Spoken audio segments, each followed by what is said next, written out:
Greetings, friends, fellow patriots, fellow citizens, and even non-citizens from around the world who watch this podcast. Welcome to this week's edition of the We the People Convention Weekly News and Opinion podcast. My name is Tom Zawistowski. I'm the host of this podcast, and I'm the president of the We the People Convention organization. This podcast and our wonderful website and our social media and our donations to other conservative groups like PragerU, True the Vote, various groups that help fight for our individual freedom, liberty, and prosperity are all paid for by the generous donations of the donors to the We the People Convention. And I just can't thank our donors enough. Many of you have been with us for 17 years. And as I see your donations come in, I think about you. I know that you make a sacrifice to support us. And for those of you who are new to this podcast or haven't donated previously and have the means to do so, please go to wethepeopleconvention.org and click on the donate link and give what you can to help support us in this fight. That's coming to a head this November to protect and defend all of our individual freedom, liberty, and prosperity. Because as I've talked in past podcasts, and those of you who are new, you need to understand the fight is real simple. It's between statism, which is democratic socialism, communism, whatever you want to call it, and our system, which is individuals living their lives the way they want, individual liberty, freedom, and prosperity. That's the fight. That's what's going on right now, not just in the United States, but globally. And so you're watching this podcast because we're here to try to inform you about the things that happened in the past week that actually affect you, that affect your individual freedom, liberty, and prosperity. And our goal here is the truth.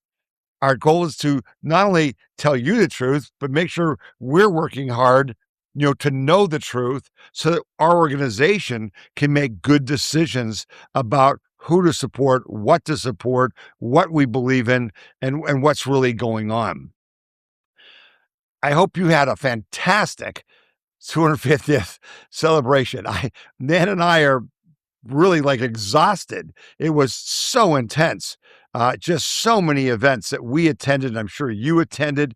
And I hope you were as impressed as I was by the overwhelming outpouring of just joy and celebration across the land. I mean, we were driving home from the Guardians baseball game, which we attended on the 4th of July in Cleveland to see the fireworks there. And we're coming home at 11:30 at night, and there are just fireworks all over the horizon for as far as we could see at 11:30 at night. And we got home, there were still fireworks going on. Wow, it was pretty amazing. But as we celebrated our 250th anniversary and we celebrated our freedom and our liberty, we now can see that we are having to really double down, triple down, and really commit to defending that going forward, because we are being threatened from all over the globe.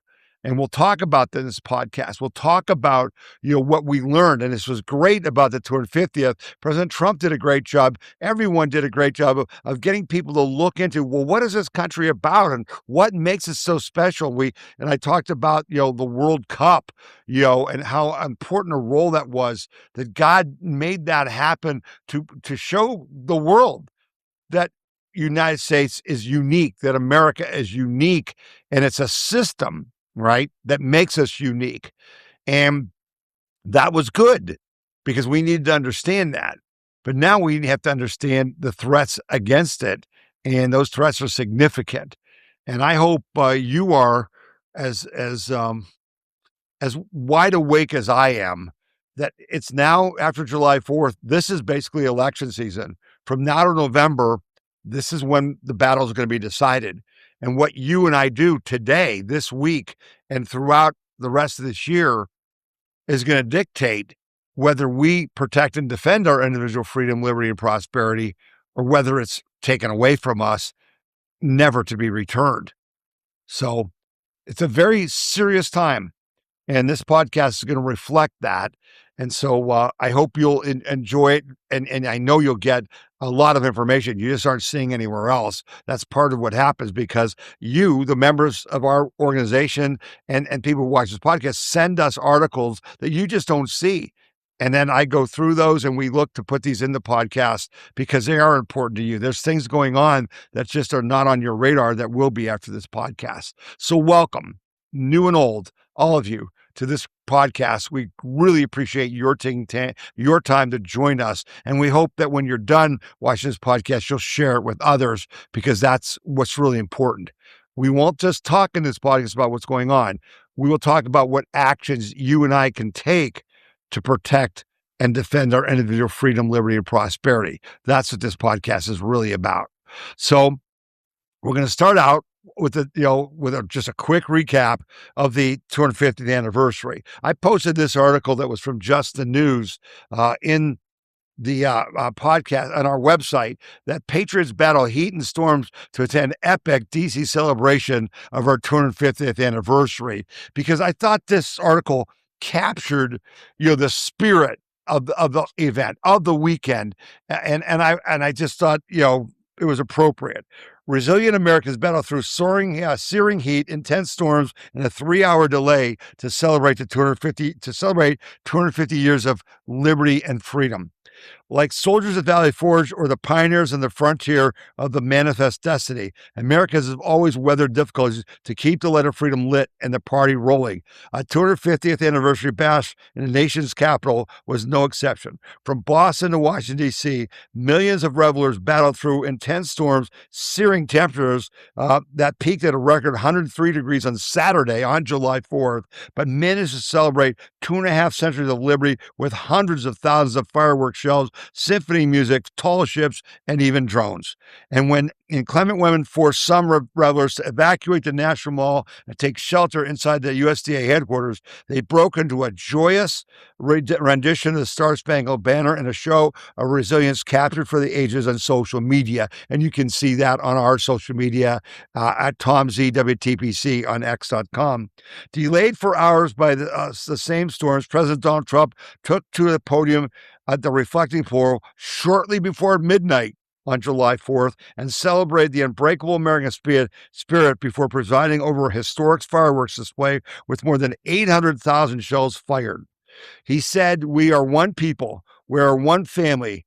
You showed that tonight," Trump said in a soaring speech celebrating America's exceptionalism. With one flag, and as our Declaration of Independence tells us, we are all made in the image of one almighty God, and the communists will never say that. They will never stop that. Engulfed by flyovers of military jets, fairs, fireworks, and symphonies for more than a week, Trump brought the 250th celebration to a final crescendo with a rousing speech that celebrated the nation he described has been the hope, the promise, the light, and the glory among all the nations of the world. Trump implored the nation to never relinquish its commitment to liberty and independence or its resilience in the face of adversity. And we won't. And that's what makes us who we are. Our resilience is legendary. And the fireworks were definitely legendary. I said to you last Saturday, July 4th, as we record our podcast, that I just had to see what 850,000 fireworks look like. And we posted them with the songs because on a lot of the news coverage of the fireworks, you saw the fireworks, but you couldn't hear the music. So I chose a podcast, a video that, you can hear the music better as well as see the fireworks. And it was just epic. Now, you can see the whole 30-some minutes of 39 minutes of the fireworks on our website, and you can see President Trump's speech, okay, and the national parade and things like that. But, it was amazing. And so I just have a very short clip of their fireworks just to give you a little bit of a feel for what it was like. So here you go.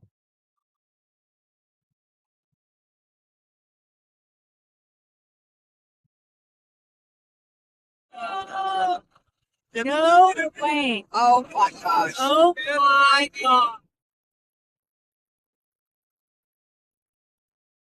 I mean, I chose that because it gave you kind of a panoramic view of how broad the fireworks were. It was just It was just amazing.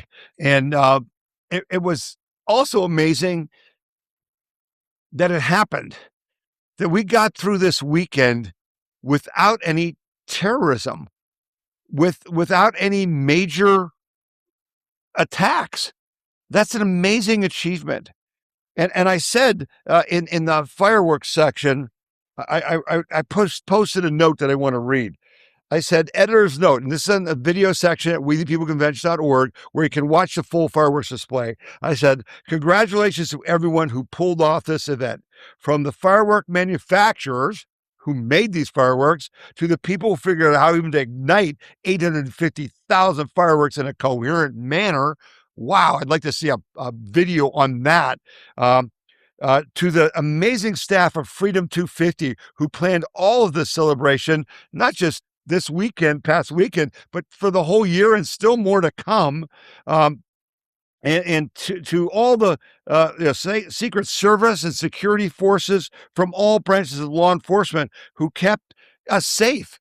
And there was an original crowd of 350,000 people on the mall to see the fireworks who had to go through massive security.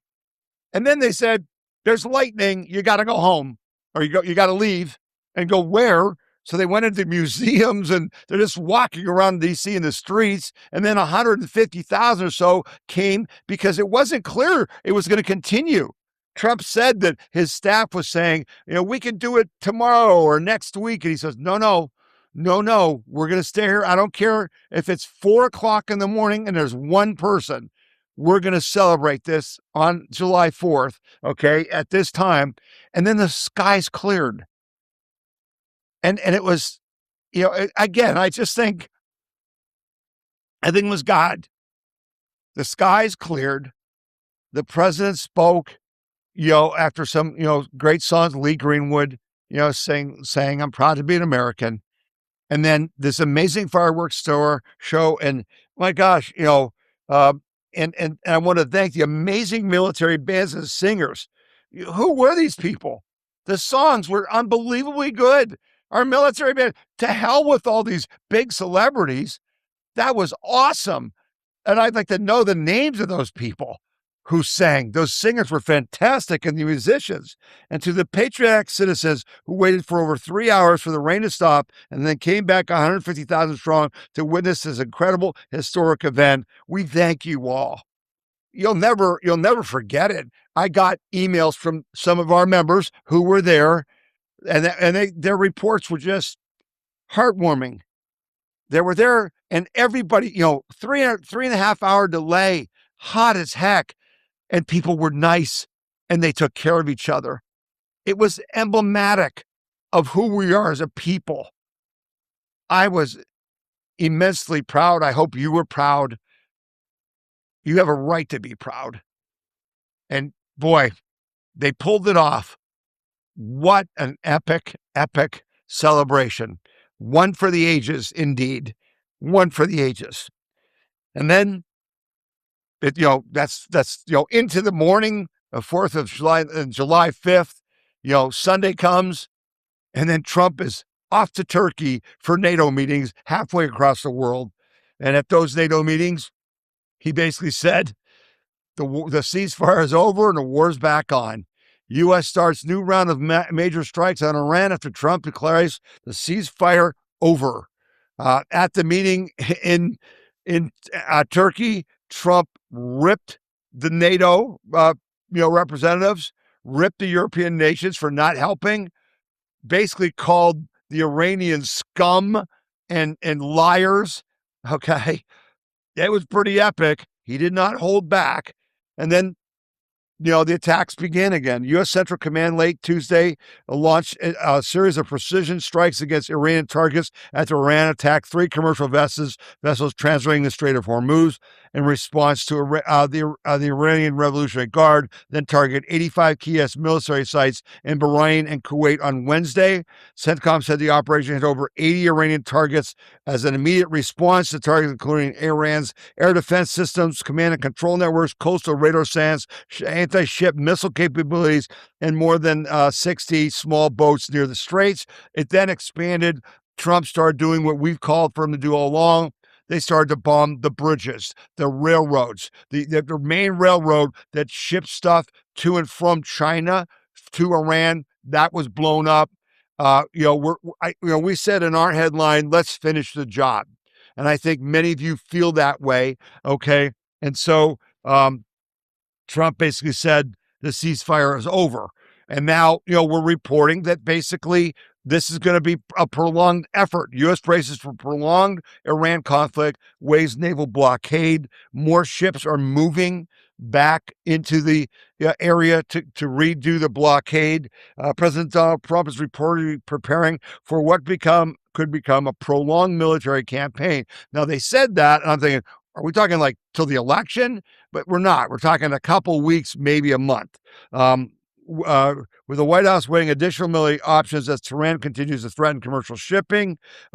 It basically, an Axios report Thursday that the administration prepared for a confrontation could last anywhere from a day or two to a week or even a month, depending on whether Iran continues attacking commercial shipping. The New York Post separately reported Trump remains committed to pursuing diplomacy if possible, but is prepared to expand the military operations should the negotiations fail. So it's game on. Trump pretty much said, okay, I gave you a chance. And there are clear indications that there were significant reasons for this to end. All right. Basically, Glenn Beck had a lot of reports. He met with Trump in Washington during the 250th anniversary. He had a lot of really cool stuff. He participated in some of the events. And basically, here's the bottom line. I think that Trump was lied to. Not by the Israelis. I think Trump was lied to by people in his administration who basically convinced him that we could, by decapitating the leadership of Iran, we could get them to come to the table. And that's just not true. I think we now know that that's just not true. That the fact of the matter is, and I've done stories on this, the Iranian Republican Guard is the mafia, okay? They are the mafia of Iran. They control all the businesses. Anybody that has a business in Iran has to pay them, okay, money, just like the mobs does with in America or Italy or other places. And, if you don't wipe them out, then you don't get control of the country. And the problem is there's millions of them. Okay. So the only way, I believe, and again, we don't even know what we're talking about. We're guessing. And Glenn Beck said that. I'm just saying, my view is you have to cut off their water, cut off their food, cut off their power, cut off their transportation. You need to bring them to their knees. Okay. Because the Iranian National Guard, Republican Guard, can't get anything out of businesses if they're closed. Can't get anything out of citizens if they have no money and if they're starving. They lose all their power. So now Trump's talking about taking Carg Island, right? Because that's where all the money comes in internationally from them exporting oil and gas. All right. And we're talking about that. I think that would be good. I don't want troops there. I want you to basically, bomb it into oblivion. So I don't know how this is going to play out, folks, but it's a much tougher situation than we wanted to be in. And then there's some things that Glenn Beck talked about international oil supplies. While Trump was in Turkey, fighting with NATO and telling Zelensky he's going to let him start making Patriot missiles for their defense system, and talking to Erdogan, the head of Turkey, which is becoming the growing power in the Middle East. Their military is now like the 10th biggest in the world, and Trump is now going to let him buy F-35 fighters, okay? So that's a power play that's changing the dynamic. But here's the bottom line. Trump said, I will not be Herbert Hoover. I will not plunge the world into a global depression. Whoa. That's serious. Okay? Everybody's dancing around like everything's fine, everything's okay. But the truth of the matter is, our strategic oil reserves are way, way, way, way down, and it will take years to refill it. The global strategic reserves are way, way down. The oil companies' reserves, their private reserves, are way, way, way, way down. So the reason Trump is changing tactics is because if we don't get the oil flowing, we're going to have a global depression. And that's what you're seeing him changing strategy for. And we all better hope that he can make it happen, because the Iranian mullahs know that too. And they've got us over a barrel and we've got them over a barrel. The question is, who's more committed to winning? It's got to be us. So we're going to see. But understand, all of you are seeing your gas prices going up, right? They're $3.99 here in Ohio, and they're going to go up higher unless we can get oil flowing through Straits of Hormuz, and unless we can stop Iran from having the ability to stop that. That's still the game. And then, of course, there's the whole issue of their nuclear weapons, nuclear uranium that's buried in the ground that we need to get back from them, or they could reconstitute a nuclear weapon. And the whole point of this war will not be achieved. Lots at stake. So last week, I celebrated the fact that I didn't have to talk about the Iranian war.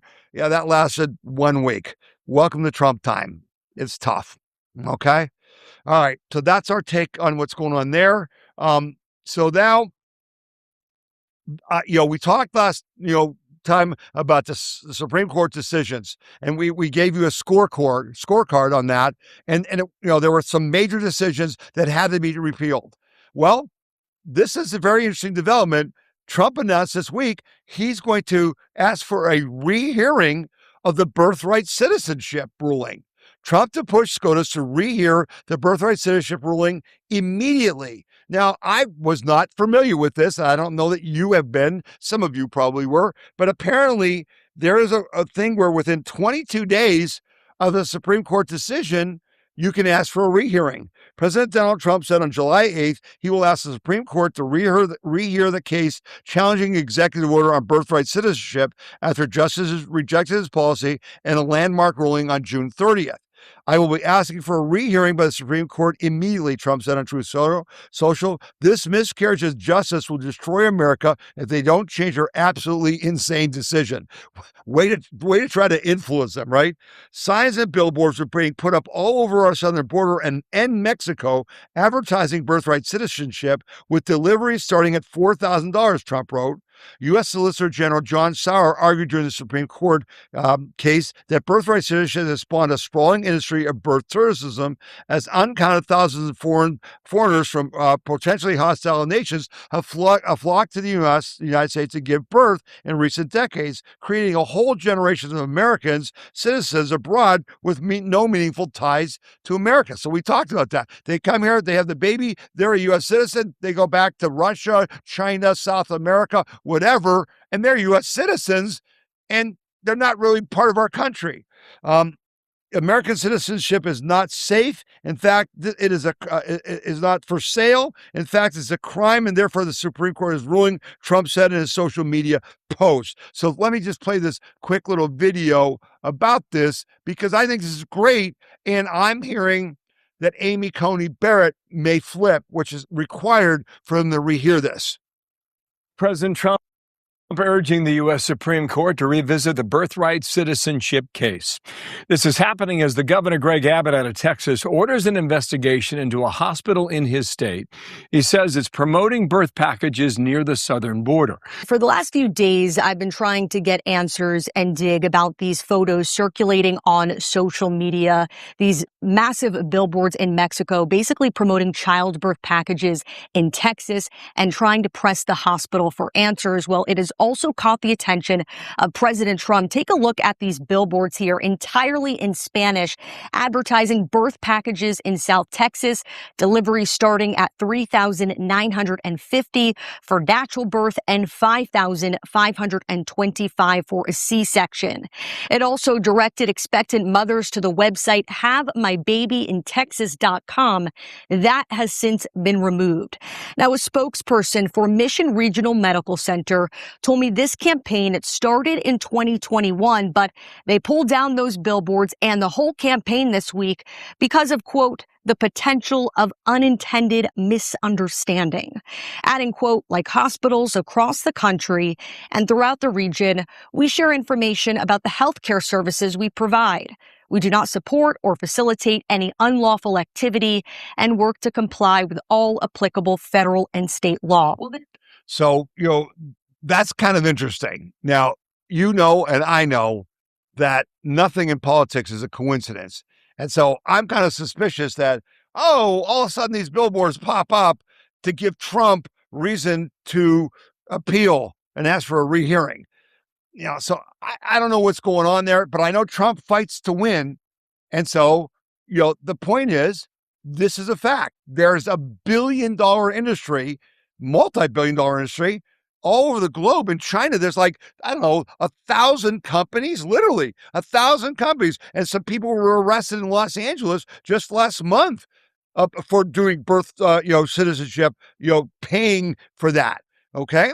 And because the court, remember, they said that, if you're born on U.S. soil, you're a citizen, but they didn't say it's legal to charge for that. Okay. So that's where this law comes into play. I hope Trump succeeds. I hope Coney Barrett, acts. And again, it's just Trump never giving up. There's also legislation being proposed in Congress. And so we got to get rid of this. It's nonsense. No other country in the world has this. Why do we? Because the left could use it as a backdoor to undermine our nation. Okay? It's just that simple. Trump's fighting it. That's great. So then, the next thing that's on the, our radar is the SAVE Act. So Trump, Congress and the Senate are finally coming back from vacation, and he urges the $350 billion defense package and the Save America Act to be a priority and to be bundled together, okay? So that's what Trump's saying. President Trump called on Congress to prioritize passage of the $350 billion defense spending and Save America Act when lawmakers return to Washington this week. In the Truth Social post Tuesday, Trump urged House and Senate Republican leaders to make what he calls Reconciliation 3.0 their top legislative priority, arguing the package will strengthen the nation's military while advocating his broader America First agenda. So again, we've got to keep pounding. And I give credit to Tea Party patriots who we support, okay? All during the holiday, they were saying, tell your senators, tell your congressmen, pass the Save America Act. You got to keep that up, right? Your job, this is a direct ask, this week is to write to your House member and your two senators, Republican and Democrat, and say, you must pass the Save America Act. You're supposed to represent us. 80% of all Americans want this passed. You must show proof that you're an American citizen to register to vote, and you need to show a photo ID to vote. That's all it says. The Constitution says only citizens can vote in federal elections. Well, if that's the law is, how do you enforce the law? You pass the Save America Act. Your job, everyone listening to this, is to act this week to write to your senator and congressman and demand that they listen to President Trump and pass the Reconciliation 3.0. Okay? Direct ask. Now, on the illegal immigrant front, Trump continues to find creative ways, and this was great news that they are basically debanking illegals. Now, remember, it was illegal for the Biden administration and the Obama administration to debank conservatives, which they absolutely did, including the entire Trump family, okay, and many of you watching this podcast, because of political reasons. But debanking illegals isn't the same thing And watch this short segment with Scott Bassett, and you'll see what he says. We know that these rats will turn on each other. We heard today that one of the people who has been convicted of fraud, she was given $200,000 to bribe a juror, and she was so corrupt she skimmed $80,000 of it and only tried to give a $120,000 bribe. So we are going to offer whistleblower payments to anyone who wants to tell us the who, what, when, where, and how this fraud has been done. And I think that will give us a great leap forward on how to get it done. So, again, the fraud fight, which is and again, they're focusing mostly on illegals, but don't doubt there's many Americans that have been defrauding Medicare, Medicaid, Social Security, all of this. And you're going to see a story about the SBA, later in the second half. But, President Trump announced executive order directing Secretary Scott Bassett to shut down bank accounts used to facilitate illegal immigration and giving illegal aliens welfare. So again, just like Iran, where they're debanking Iran to shut down the mullahs' personal bank accounts in Switzerland and elsewhere, we're doing the same thing here. It's smart. And it's happening, and you don't always see it, but I bring it to your attention because I need you to know that this is happening, that the fight continues, and they're doing it in a smart way, okay? In a smart way. So now, when Trump went to NATO, he continued what he started at Mount Rushmore, all right, after Kami Mandami and his commies won, Democrat socialist primaries in New York, okay, and then that Colorado commie won, and so now it's Trump is full out. The whole campaign from now till November it's America against the communists, and he called them out at Mount Rushmore. And I played that video for last week because he did it on Friday, and our podcast last week was on Saturday, July 4th. And I showed you where Trump said, we will vanquish the communists in America and drive them out of our country. And I told you that's serious stuff. That's a whole different level from Trump, which tells me he's willing to do whatever it takes to defeat them. And then he went to Turkey for the NATO meeting and said, all you guys, this is the biggest threat since World War II. They're attacking you. They're destroying Western civilization. And he continued to fight. So I wanted to share this with you. This was posted by by someone who's a Tea Party person on Facebook, and he was showing the propaganda, okay? The propaganda that the Democratic Socialists are putting out. Now, on our website at WeThePeopleConvention.org, you'll see the whole DSA's, what they stand for, what they're running for, okay? Now, I'm going to compare that to this. So if you watch this on your screen, that's great. If you're listening on the radio, this is a flyer that says Democratic Socialism, beliefs in simple terms. And it says, we believe in democracy first, free elections, equal rights, and your voice matters. Well, what they don't tell you is they believe in illegals voting, not U.S. citizens, okay?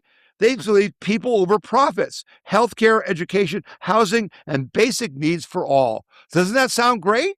But they don't explain that they're going to give free healthcare, free education, and free housing to everyone, and they don't tell you how they're going to pay for it, all right? Economic fairness, close the wealth gap, and make the economy work for everyone. It means taxing the rich and redistribution of wealth, worker power, strong unions, fair wages, and safe workplaces. They mean that they're going to, raise the minimum wage to something businesses can't afford and destroy capitalism. Sustainable future, protect our planet for today and tomorrow. The Green New Scam.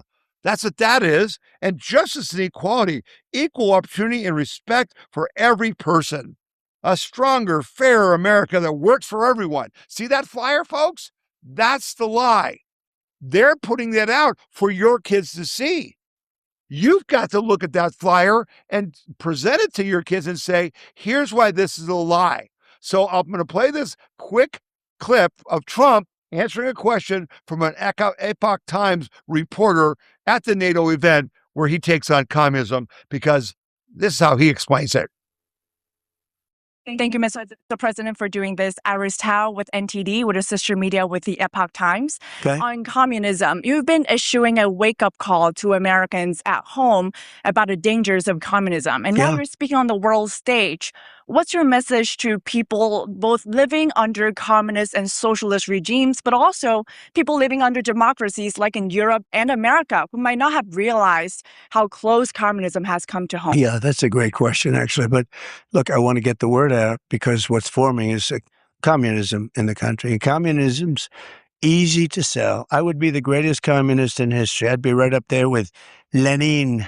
I'd be as good as anybody. You've got free rent for the rest of your life. What they don't say is that you'll be living in squalor in 12 months. You've got a free house. Would anybody like to have a free house? We'll take it away from somebody. We'll give it to you. You'll have murders all over the place. Communism's a disaster. It's been proven to be for thousands of years under different names, but same thing. It's very important. And, it's funny. One of the reasons I do so well with Hispanic people, I set a record, Republicans. I get great numbers for the election, helped me get elected in a landslide, the Hispanics, because a lot of them came from countries that were essentially communist. Whether you call them radical socialist or communist is not that much, but there's a little difference. When they say social democrats, well, social democrats, it sounds so nice. It's not nice. It's a very dangerous term. So I do talk about it, and I talk about it on TikTok, and I talk about it everywhere. I talk about it here. And you're right, it has become international, but it's never worked, and it's not going to work. What is working is the United States. So think of it. We have more jobs than we've ever had. People are making more money than they've ever made. I'm talking about workers now. I'm talking about workers. They're making higher salaries than they've ever made before. It's just the best system, and it's got flaws, but everything's going to have a little flaw, but it's been amazing. And when I watch what's happening and I see these lowlifes they're lowlifes. I watch them. I know good people. I know quality people. These are essentially lowlifes. And when I see what they're talking, I think they're very dangerous in many ways. And I've said it. And then I said, boy, that's a pretty big statement. Then I realized, a couple of people said, I think you're probably right. I think this country, with this thing that's going around, is in more danger than it was during World War I, World War II. If you talk about September 11th, if you talk about Pearl Harbor, that was big danger. I think the concept of us going communist, because one thing that happens when you go communist, you never come back, never comes back. You die in squalor. You die a horrible death. You die in squalor, and it gets very evil and very nasty. That's pretty clear. That statement will be on our podcast page. It's a link for you to download. You can use our chapters player. President Trump gets it. This is existential. This is literally our union, our nation, our 250th anniversary. We won't have a 500th if we don't win this fall, because they're going for it. They know we've got them on the ropes here at home, globally. Because of what Trump has done, we've got communism on the ropes, but we got to finish the deal. Okay. And what we're talking about is at 250th anniversary, we studied, what made, the Declaration of Independence so powerful. It was power to the people and government that protects your rights, not rules over you. And then we talk about the Constitution and how that's supposed to protect our rights and how it's a system where we get a say in who governs us. The problem is the system is broke. I just talked about the SAVE Act. How do we have representative government when 80% and majorities of every demographic, every Democrat, Republican, Independent, Black, White, Hispanic, Chinese, Japanese, anybody in America are all for the SAVE Act, and you can't pass it. That's not representative government. And now, he talked about lowlifes, right? Trump talked about lowlifes in his statement because they are lowlife. And here's the top lowlife. This Platner guy from, who's going to run for senator in Maine, the guy with the Nazi tattoo, okay, who's now been accused of rape, not by one woman, but two women. He's a scumbag. This guy's a piece of trash. But this story represents way more than the fact that Democratic socialists are lying. Well, actually, now they're telling you the truth. They're actually telling you what they intend to do. That flyer's a lie. Go to the Democrat Socialists of America website, and they'll tell you, we want to get rid of our elections. The president's going to be elected by popular vote, don't you know, not the Electoral College. We're going to pack the Supreme Court. We're going to add new states so we can get lefty senators. We're going to destroy the Constitution. But it's already in play. So Platner drops out, okay? And that's the big story all week. Is he going to drop out? Okay, but they're not telling you the real story. Democratic Maine Senate nominee Graham Platner announced Wednesday that he has suspended his campaign amid pressure from Democrats after a woman had previously dated alleged he sexually assaulted her in 2021. He announced his decision in an 11-minute video where he denied the allegations but emphasized that he could not continue to campaign amid pressure from his party. With no time to truly respond, no time for investigations before a corporate media system, and the political establishment who got to act as a judge, jury, and executioner, he said, accusations are supposed to be beginning of things, not the end. This is the last week for me to get off the ballot so they could replace me. And so that's why this all happened. That's exactly right. But why is this the death of the republic?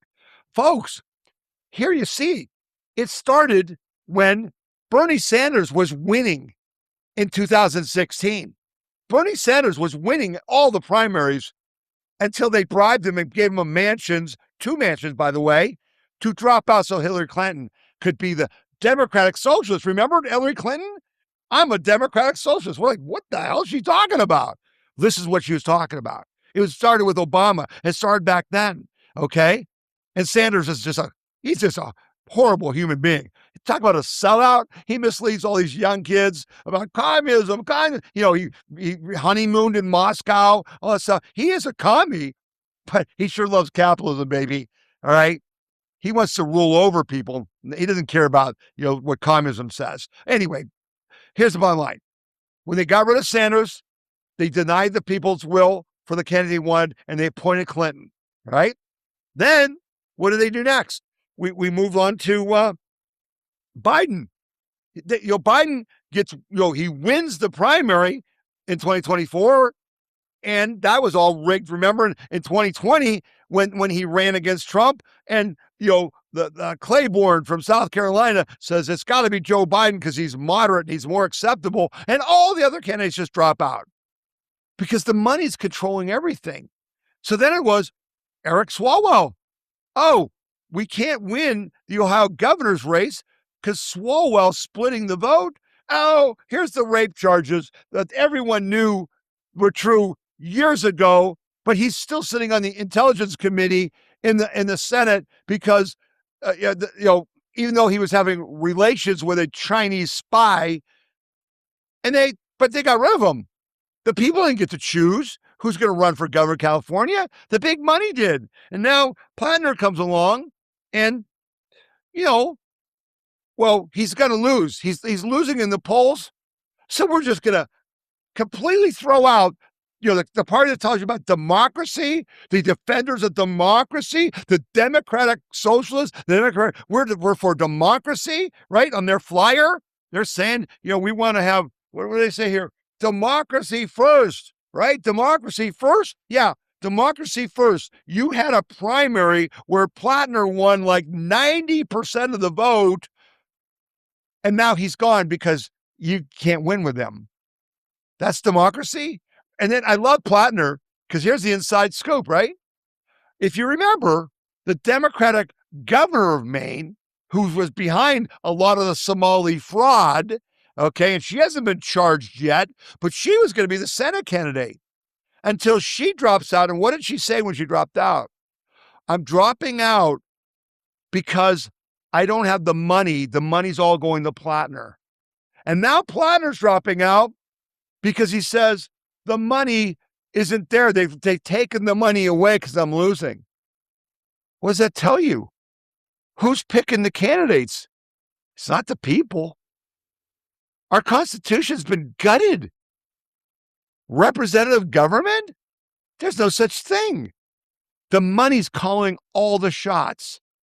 It's the death of our country, of our Constitution, if we don't fix this. That's why the Pass the Save America Act is important. That's why getting the illegals off the rolls is important. 25 million of them, according to Bernie Sanders, because they've already destroyed our country. And now you're going to have a phony election, in Maine. And so while you're getting this story about Platner's a scum and all that, that's not the story. The story is what's being done to your and my rights. We're losing our agency. We don't get to elect anybody. The big $50 million TV ad campaigns full of propaganda, fooling people into voting for someone who isn't anything like what they say in those ads. That's where we're at today. That's what you and I are fighting to fix, to stop, to end. Okay. So, let's move on, to the other big issues. And, one of the biggest issues is data centers and power usage. And a friend of ours sent me this story, and it's a big story because we've been talking about, the fight that, data centers are going to raise residential electric rates. And residential electric rates have been going up. And I've been talking about the fact that we support, and Trump has made all the data centers sign a law saying, a bill saying that, an executive order saying that they will pay for their own power. And I've told you, they want to pay for their own power, but the PUCOs in Texas don't want to lose control. They want them to get it from the grid. Okay, it's politics. But now this story comes to me and it's a different twist. Big tech data centers are driving up power bills at Rust Belt factories, not for just consumers, but for industry. This is an interesting story.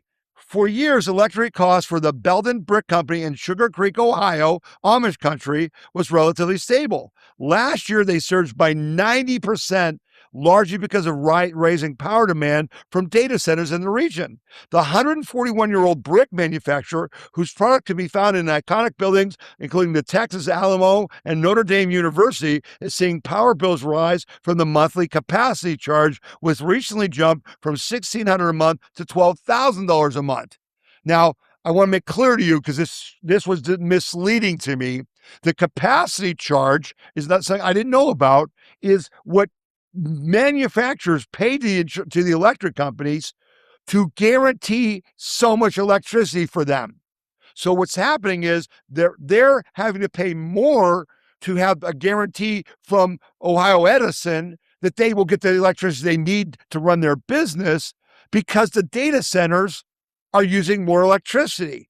Factory electric bills, a core expense, are rising faster than for many homes and other businesses, according to Reuters' review of U.S. energy data and in interviews with nearly a dozen manufacturers and industry advocates. Federal, state, and local governments responding to consumer anger and grid stability concerns are pushing big tech to pay more for their expected demand, but some of those proposals lump the factories into the same laws as the data centers. Okay? So the capacity charge is designed to compensate the power generators, and those are going up because of the data centers. Okay.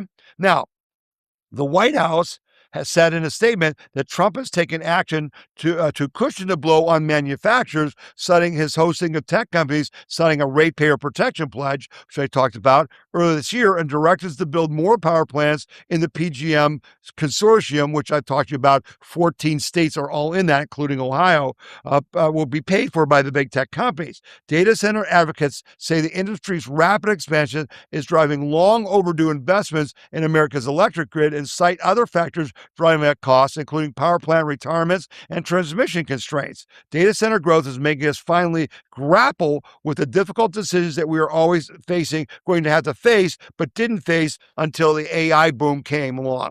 Now, I want to just make it clear to you, we are in a serious crisis. Okay? Electric demand is surging because of data centers, but also because of these huge factories and stuff that Trump is having come over from overseas because of the tariffs. Do you think they don't need electricity? And so our PUCOs have been lagging behind. They have not stepped up. Because why? Of politics. Because they've been playing politics. And now we've got a real crisis. Yes, the data centers are a problem, but they're willing to pay for their own gas wells with electric generators tied right in their own facility to generate electricity and feed that into the grid. But you can see this is not simple. And then I got a article from someone, one of our members and donors, about this data center in Wyoming. Wyoming lone U.S. House Representative, her name is Harriet Hagman, on Thursday wrote a letter to Mark Zuckerberg because of a water contamination issue at a facility in Wyoming. The Cheyenne Board of Public Utilities issued a public notice on June 26 that laboratory staff identified a bacterium, Coppidia gaillardi, I don't know what that is, in a wastewater sampling in the Cheyenne water system. The board on July 2nd identified the source of the initial contamination as a metadata system, metadata center, which is being built out in Wyoming. The public announcement about the contamination came more than 4 months after the contractor, who was building the $800 million data center, was told by the Cheyenne water sources that they were polluting the water. Well, in this letter, she talks about the fact that it's supposed to be a closed loop water system, and somehow the system got contaminated. Now, I want to make a very big distinction. Okay, this was not the pollution of the water to drinking water in Cheyenne. It's basically called the reuse water system, and I didn't know what this was. Reuse water is water that comes in to the sewage system of a city that doesn't go into your drinking water. It gets used to be sprayed on crops and on vegetation, on golf courses and things like that. So it's treated differently. So this wasn't direct pollution of the water system. But upon investigating it, what they said is she's saying this is supposed to be a closed loop water system in this plant. How did you contaminate the water system? Well, the answer was that it was in the manufacturing of the closed loop water system. As they're welding all the pipes together and stuff, they flush those pipes to get any leftover industrial stuff out of the pipes before they're sealed and then put in with the coolant, where it is closed and it doesn't mix with the water system. I want to make that point clear. The problem is nobody is making those points clear. And now this article is spreading like wildfire that a meta data center that has a closed loop system poisoned the water system of Cheyenne, Wyoming. It didn't. It didn't poison the water system. It wasn't the closed loop system. It was the construction of the closed loop system. But again, it's another thing we have to pay attention to defend against. Okay? But boy, it's complicated, and people are right to be suspicious and ask questions. And so this next story is something I haven't given enough attention to, but now it's just blowing up and you need to take action. Okay? Nationwide AI camera network tracks American movements in real time. This is about the flock cameras. And over the holiday, all of a sudden, and probably because of the 250th anniversary and individual freedom and liberty, there were all kinds of stories about flock cameras being cut down. The poles they are on being cut down and being replaced with American flags all over the country. Because we're all asking, you and I as citizens, saying, how did this happen? So for those of you who don't know, what are these flock systems, flock cameras? Flock Safety, which is a company's rapidly expanding camera network, is drawing new scrutiny from privacy advocates, researchers, and local communities, as more than 80,000 AI-powered cameras are reported to be operating across the United States. The company says its technology is intended to help law enforcement prevent and solve crime. Critics, however, argue that the system is creating a nationwide surveillance infrastructure that collects detailed information on drivers, vehicles, and movements across public roads. Flock, founded in 2017 and valued at $7.5 billion, provides automatic license plate rendering technology and related surveillance tools to law enforcement agencies. Private groups and businesses like your company can say who's in our parking lot, okay? The company says on its website that more than 5,000 law enforcement agencies use its technology in 49 states, with Alaska limited as the exception, listed as the exception. So all 49 states except for Alaska. Flock describes the system as the largest public-private surveillance network. Flock's CEO and co-founder Garrett Langley has said the company's mission extends beyond helping police investigate crimes as it occurs. In a Forbes interview, he said Flock believes crime can be eliminated through technology, people, and policy. Flock, now this is important, Flock cameras are not limited to basic license plate reading. The system can identify vehicle make, model, color, and distinctive features such as dents, scrapes, broken windows, rust, racing stripes, and bumper stickers. The company's AI system, known as Freeform, can use those characteristics to search for vehicles based on detailed description. But they also can pick up the Bluetooth signals that are in the car. They can pick up your phone, whose phone it is, the phone of everyone in your car. It's a massive surveillance system. How is this legal? Where are the lawsuits? How could your community in 80,000, I mean, look at this map. Look, for those of you watching, look at the dots on it. 80,000 of these things are all over the country surveilling you. Under what right do they have to know that you're riding in a car with someone who didn't even break a law? Isn't that illegal search and seizure of your data? Isn't that illegal? Where are the lawsuits? Now, cutting them down is breaking the law. That's destroying public property. My question is, when are you going to call your city council, your county commissioners, your sheriff, and say, where did you bring this to the public to get approval to do this? And then we're going to have to file lawsuits and say, I want them shut down.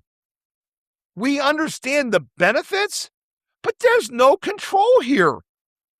This is a direct violation of our rights, and we got to fight it. That's a direct ask. I'm asking you to investigate Flock cameras in your community and start bonding together to fight them, because this is just uncalled for. This is way overreach. This is communist China. And again, this is the theme of this first half, I guess. We celebrated the 250th, but we woke up this week to the realization that what we got from our founders, we've nearly lost, and now we're fighting to get it back. And that is protection from our government of our rights, not intrusion of our rights. And we saw it with the Save America Act. We're seeing this with the Democrat Party, Socialist Communist Party, not even having elections anymore. And we got to fight for that. I hope this was helpful to you, and I hope you will, take this article and share it and then act on it. And so now I've got two more stories, and then we'll wrap up the first half of the podcast. I thought this was really cool. The administration has a new climate change office, and it's headed by a climate critic. This is awesome. Breaking. Trump administration hires Skeptic to run national climate assessment. Politico ran a piece on July 9th with a headline built to worry you. The administration has reviewed a formerly gutted climate change office and is now headed by a climate skeptic. The U.S. Global Research Program on June 30th, Trump announced he's closed down at June 30th, 2025. He closed that down. Now it's back up, but it's headed by a guy named Dr. Matthew Willicke, who is described as a climate skeptic by all the lefties. And now they're going to rewrite these documents that were used to do what? To impose the climate lie on us. The headline from the Politico says, the administration has a new climate change director. It's headed by a climate critic. Congress created a U.S. Global Change Research Program in 1990. 13 at inception, later 15 federal agencies coordinate their climate research through it, and every 4 years it produces a national climate assessment, a sprawling report on how climate change is expected to affect American infrastructure, agriculture, water, and economy. At the beginning in 1990, that was good information. It would give warning to farmers about what may be coming as far as El Nino and higher temperatures and things like that. But it wasn't about the new green scam. It wasn't about the world is ending because of man-made climate change and cities are going to be underwater. It got politicized. This is Trump taking that apart. The administration gutted the program last year, canceled the contract to support its technical staff, and disbanded the authors already at work on the 6th assessment that was coming due. What Politico is not describing is the office being stood back up under new management. So the appointment of someone skeptical of the prevailing narrative gets treated in the coverage as a scandal. A scandal. This guy's not qualified. Except all the people that he was writing this garbage weren't qualified. None of this is improvised. The White House budget director, Russ Vought, spent years describing the program as a source of what he called climate alarmism that the executive branch should bring under tighter control, a view he set out plainly in his Project 2025. Remember, we supported that.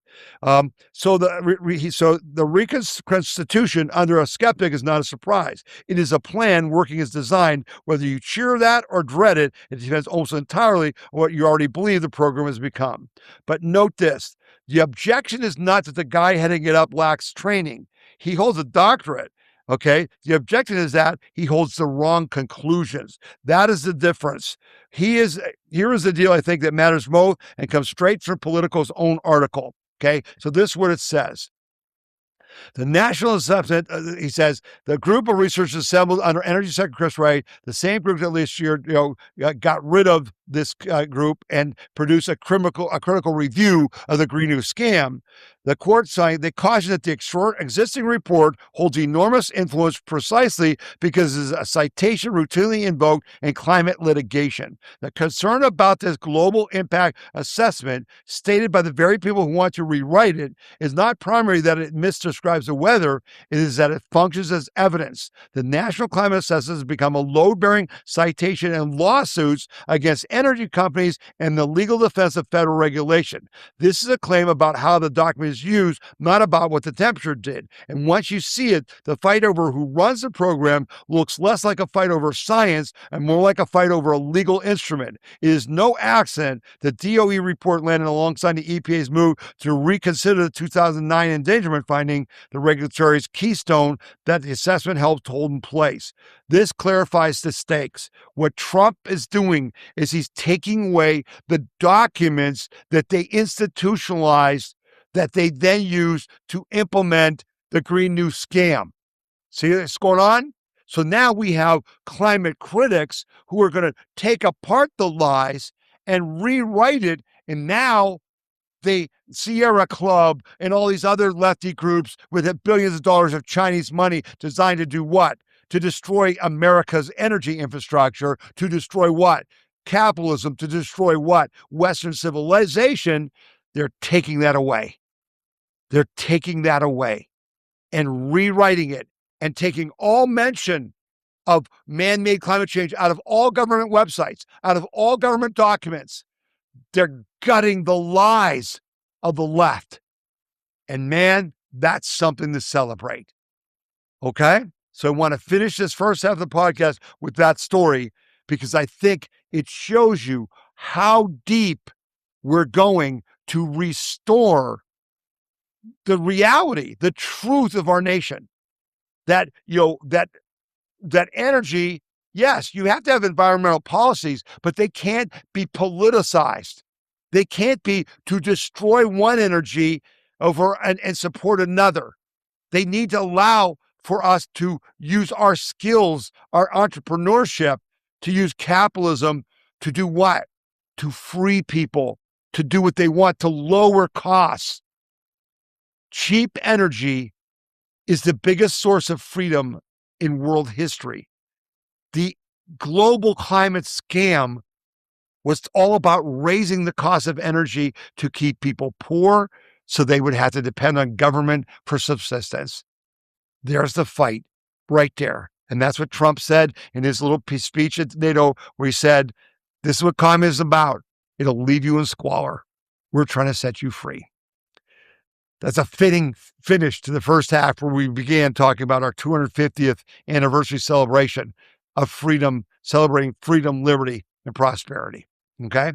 All right, I got to take a little break. It's been going for quite a while. You've been listening to the We the People Convention Weekly News and Opinion podcast. We'll be back after these messages. My name is Tom Zawistowski. The We the People Convention News and Opinion radio program is paid for by donors like you. You can donate to the We the People Convention and support our cause by going to wethepeopleconvention.org or by sending your check in any amount to We the People Convention, P.O. Box 6211, Akron, Ohio 44312. When you're playing a video, including our podcast, you'll see this little cloud button. And if you click it, it'll actually download the video to your hard disk. And this works on our podcast page as well. If you're playing our podcast, and it's going to be loud, so I won't play it for much, but there's our podcast playing, and you can see this little, download button. Okay. The other thing you got to notice on our podcast page is that there's a link here where you can send me a message about this podcast. Hey, it was great. Hey, I didn't like it. What, something was wrong, or here's a correction, that kind of thing. You can use that link. And then these are the stories that I covered in this particular podcast. And you'll see there's links that go to the stories, to the articles that I used in reporting on that. So you can click on that. You'll also see that you can sign up for our emails and text messages, but you can also watch our podcast on Roku TV and on Amazon Fire TV. And these are the instructions for doing that. So this is all on our podcast page, right on the front page where the yellow button was. So if you click there, this is our podcast page. These are the instructions for watching on Roku TV or Amazon Fire. And I watch our podcast on TV. It just feels more comfortable. So you can do that. We're also on Rumble. If you go to Rumble, you should join Rumble. And, it's Tom Z at WTPC. You'll see our podcast there. So you can get us a lot of different ways, including on Apple iTunes. And then this is an audio version of our podcast. If you click here, it'll just play the audio of the podcast. It will not, show you the video. So people can, listen to that while they're jogging or, working out, working in the yard, or just relaxing and just want to listen to the audio and not watch the video. And again, this is available on phone, on your iPad, on your laptop, on your computer, any way you want. And you can share this, whatever you see. If you're on a page that you really like, and you see an article that you think, geez, I've got to share this article, with someone in my family. You can send them an email by clicking on the little envelope. You can post it on Parler or MeWe. If you click on this, you get all kinds of options, where you can put it on Twitter or Facebook, whatever, which we don't support, but you can do whatever you want. So we ask that you share what you see on our We the People Convention site, and that you get more people to look at it, because that's the whole idea here, to help educate people, inform them. And then, as I said before, Link, we're not just about talk, we're about action. And in my podcast every week, which is published every Saturday. So if the new podcast usually comes out every Saturday. And in that podcast, I will ask you to do certain things that will help protect and defend your individual freedom, liberty, and prosperity. So that's the We the People Convention website. Come back often, use it to be informed, and share it with others. Thanks a lot. All right, and we're back for the second half of the podcast. I didn't do as good a job as I could have done with the that explanation about the climate group being headed by a skeptic, but I want you to understand, why is this show relevant? Why is it worth your time to watch this? Well, did you hear any coverage of that anywhere? How big of a deal was that? See, I mean, do you understand what's going on? The bottom line was the whole scam of the, the climate thing with Al Gore, being the head of it, was based on lies. And so, but how did they do that? Well, you get a bunch of lefties who hate Western civilization, hate capitalism, think they're communists, were indoctrinated in college. You pay them to write reports that are just total bogus, biased, unscientific crapola. Remember, the temperature monitors were sitting on black roofs where the temperature, if it wasn't measuring the atmospheric temperature, but the heat coming off the roofs. And they were reporting that as climate raising the temperature. It was all lies. And then what would they do? They'd put it in government documents. And then the government would use those to sue the EPA. And they would use that. The Sierra Club made millions of dollars suing us using those documents to do what? To fund more protests against pipelines, power plants, all that stuff. Do you see it all connects together? So I didn't, that article will be linked on our podcast page. I mean, as you know, on our podcast page at WeThePeopleConvention.org, we have our player, so you can watch the whole podcast. We have our chapters player, which comes out on Sunday, where you can go to any story, click, and start watching from there. We have the list of every story in the podcast with a link to the actual article. And if you link to the article for that climate, policy change, you'll get a much better explanation than I gave. Okay. But the reason this podcast has value is because I think that story's as big as the Iran war stories, as big as the SAFE Act. And I've got other stories here that you haven't heard. We cannot protect and defend our individual freedom, liberty, and prosperity if we aren't informed of the truth. Okay? And so that's what we're trying to do here. And if I'm wrong, if there's anything you say, if you disagree, write to me. info@wethepeopleconvention.org. info@wethepeopleconvention.org and say, Tom, I disagree with you. Or like many of you do, here's a story. Like the thing about the thing in Cheyenne about the pollution from of the water system from Meta. That came from one of our members. So help us deliver the truth to everyone. And then share this and then act, right? By calling your congressmen and senators this week. Calling, go visit their local office, write to them, demand, pass the SAVE Act along with the military appropriations. Okay? All right. So let's get on with it. Lots still going on that we got to cover. All right. I thought this is really an interesting story in the middle of everything. 113 active spies from foreign countries arrested, according to FBI Director Patel. Wow. What is that? The FBI has arrested 113 active spies from foreign nations. He said the arrests mean our tech stays home and our defense secrets stay locked down. A video shared by Patel on X said, but the FBI did not stop there. They forced 62 removals of Chinese spies in 2026 alone. Oh, China, our friend that Trump says, 300,000 students should be here, right? 62 spies, were forced out just this year so far. The video stated that this has shattered the deep cover operations of the Chinese Communist Party against the United States. The House Committee on Homeland Security released a report in February detailing multiple cases of espionage conducted by the CCP in the United States since 2021.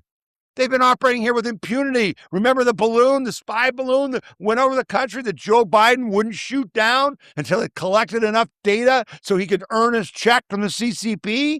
Yeah. Right? And now we're stopping it. Thank goodness. The case spread across 20 U.S. states involving the transmission of sensitive military information to Beijing, stealing trade secrets to benefit the regime, transnational repression schemes targeting Chinese dissidents, and obstruction of justice. Every 12 hours, the FBI opened new cases to counter Beijing's intelligence operations, according to the report. Every 12 hours, we're paying our tax dollar money for the FBI to investigate a Chinese spy, but we don't prohibit them from coming in. It's nuts. It's just nuts. But know who the enemy is. Know who the enemy is. Oh, yeah. Who might that be? Yeah. Root from NATO warns NATO not to be naive about Beijing after Chinese missile tests in the Pacific. Okay? China is not our friend. They're commies. They're supporting all this stuff that's happening in our country. They are the enemy we must vanquish. Everything Trump is doing in Venezuela, in Cuba, in Iran, with NATO, it's all about China. Okay? NATO Secretary General Mark Rutte has warned that the alliance must address threats from Beijing hours after China test-fired a long-range missile over the Pacific. It is evidence of the fact that we cannot be naive about China. These theaters are getting more and more intertwined, meaning Chinese Taiwan thing and Russia Ukraine, and a day before the NATO leaders gathering in Ankara, Turkey. What happens in the Indo-Pacific is relevant to what is happening in the transatlantic. China announced that a missile carrying a dummy warhead was launched successfully at 12:01 p.m. local time on July 6th. It fell into the designated area in the Pacific Ocean, a Navy spokesperson said, without specifying its landing location or flight path. The missile launch happened on the same day the Chinese Navy kicked off a joint exercise with the Russian forces near Guangdao, a city on Chinese eastern coast. The NATO chief cautioned that the alliance cannot view the security threats in isolation, pointing to Beijing's support of Moscow's ongoing war efforts. We see it also in the war with Ukraine, where China, North Korea, and Iran are key enablers of Russia's unprovoked war of aggression against Ukraine. So this again is evidence that we cannot be naive, and I can assure you that we are on it. We're on it. NATO says we're on it. Prove it. Trump said, raise your defense spending. Show us that you can defend your own country, let alone Europe, because we're not going to help you because you didn't help us when we asked for help. But China is the threat. So then this is kind of a curious article that came out. Rubio invites more than 60 nations to Washington meeting on far-left terrorism. So what does this mean? Well, Secretary of State Marco Rubio has invited senior ministers from more than 60 countries to Washington this week for a State Department meeting focuses on what Trump administration says is a growing international threat from far-left extremist violence. The July 16th gathering is expected to include officials from Europe, Latin America, and Asia, and will focus on intelligence sharing, law enforcement coordination, and possible responses to politically motivated violence by far-left groups, according to a concept paper reviewed by the Washington Post. The document says the meeting will address far-left terrorists who are increasingly turning to organized, deadly violence to advance their political objectives. Sound familiar? Sound like Antifa? Sound like the Democratic Socialists of America? Sound familiar? The planned conference reflects the Trump administration's efforts to place far-left extremism more prominently within the counterterrorism agenda. The administration has pointed to recent prosecutions involving anti-fascist activists and violent protests as evidence that the threat requires greater domestic and international coordination. The initiative has drawn concern from current and former U.S. officials, foreign diplomats, and terrorism analysts who told the Post they do not believe left-wing extremism represents the same level of international terrorism threat as other movements. Oh, you mean like MAGA? You mean like Joe Biden and his lefty friends going on TV and saying the biggest threat to you in America are white nationalists, are white Christian nationalists, are white men, are conservative men? Yeah, you know that? You remember how that was such a big threat, except it wasn't? But Antifa, who burned down 20 cities in 2020, or to keep Trump from winning the election, who killed people, who just got convicted for 100 years in jail for shooting an ICE officer.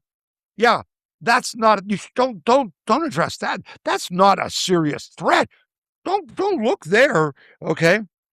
Some current officials also warned that broadening the use of counterterrorism authorities could create a precedent that future administration might use against other political groups. The idea is you're setting a precedent for a future Gavin Newsom administration to turn these authorities on conservative. You mean like they already have? You like we shouldn't look at you because you might do what you already did. Wow.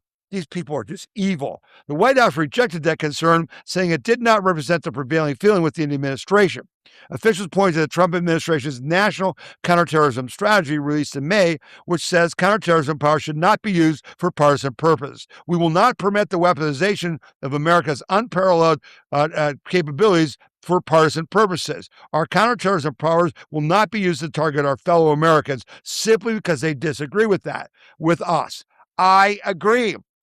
You're not, I said last week, the Democratic Socialists of America are literally openly planning for the overthrow of the United States. Antifa, Black Lives Matter, these people, Democratic politicians, are calling for violence against us, against you and me. That's against the law. That deserves a response. That isn't free speech. So it's interesting that Rubio is hosting an international group because guess what?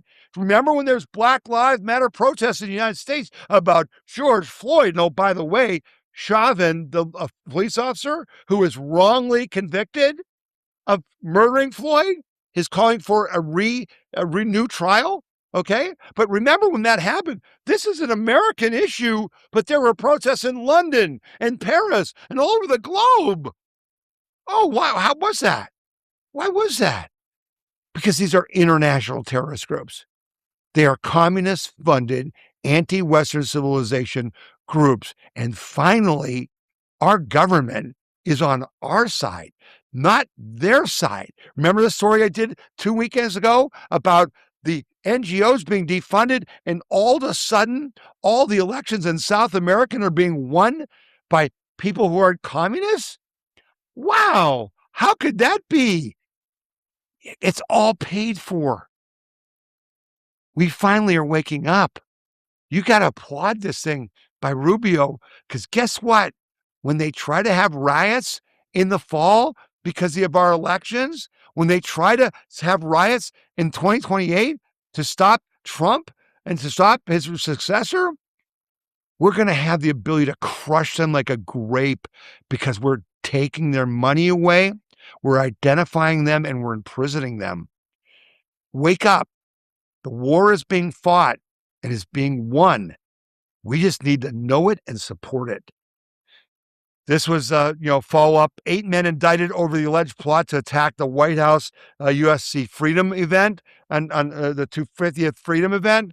That, we talked about. Now, there were originally 23 people in the Telegram chat, and so I thought there would be more, but they've indicted 8 of them. And so, again, FAFO, all right? We're going after them. That's good. That's very good. The fraud fight continues. Labor Department launches major investigation into H-1B visa fraud. That's a favorite of a lot of us, right? Well, all the big tech people use H-1 visas to bring in people from India to underpay them and not hire Americans, and then claim, well, we got to do this because we know Americans can fill the jobs. It's a total damn lie. And Trump has been not hard enough on this, but it's good to see this story. Trump administration this week launched what is described as a major investigation into alleged fraud in the H-1B visa system, along with an investigation into human trafficking as part of a broader effort targeting immigration and federal entitlement fraud. The Department of Labor and its Inspector General's office said on July 8th that the anti-fraud effort would also involve investigations into human trafficking using H-1B visas. So they were using H-1B visas to bring in people that they then human trafficked. Oh my gosh, this program needs to go. It needs to go. The Labor Department Inspector General in a statement said that both offices had uncovered widespread schemes in which employers and labor brokers submitted fraudulent applications, exploited foreign workers through coercive wage kickback arrangements, and undercut American workers by flooding the market with below-wage labor. The scheme, it said, serves to grade our labor programs used by the federal government meant to address labor shortages across the United States rather than provide funds to bad actors at the expense of American jobs. Okay? So, good job, but that program's got to go. Maybe when you talk to your congressman, you should talk about let's get rid of H-1B visas because, and again, I understand you need to shut down the fraud, but I don't know if you can shut down the fraud when it's that widespread. Again, the program is being used for what it was not intended to do. All right?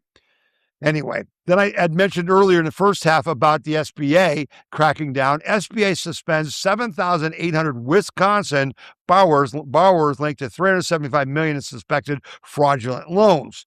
The loans were taken under the Paycheck Protection Program and COVID economic injury disaster loan programs. PPP was a COVID-19 era loan initiative that sought to help business retain employees during the crisis. Our businesses did get some of that money, but they were legitimate. Okay. The EDL offered loans in advance to business to help them recover from the negative impacts of the pandemic lockdowns. The actions against Wisconsin borrowers was part of the SBA's investigation into states regarding the abuse of such pandemic-era programs. So far, the SBA has identified and suspended, now get this, more than 150,000 borrowers across 5 states, including Wisconsin, linked to over $10 billion suspected EIDL and PPP fraud, according to the agency. The largest among those involved the suspension of 112,000 California borrowers in connection with over $8.6 billion in potential fraud. The Ohio SBA suspended 27,000 borrowers tied to $1.1 billion in fraud. 6,900 Minnesota borrowers were suspended, suspicion of $400 million in fraud. Similar action was taken against 1,500 borrowers in Maine linked to $93 million in loans. Okay? So, again, I've been harping on this. The fraud is a feature, not a bug.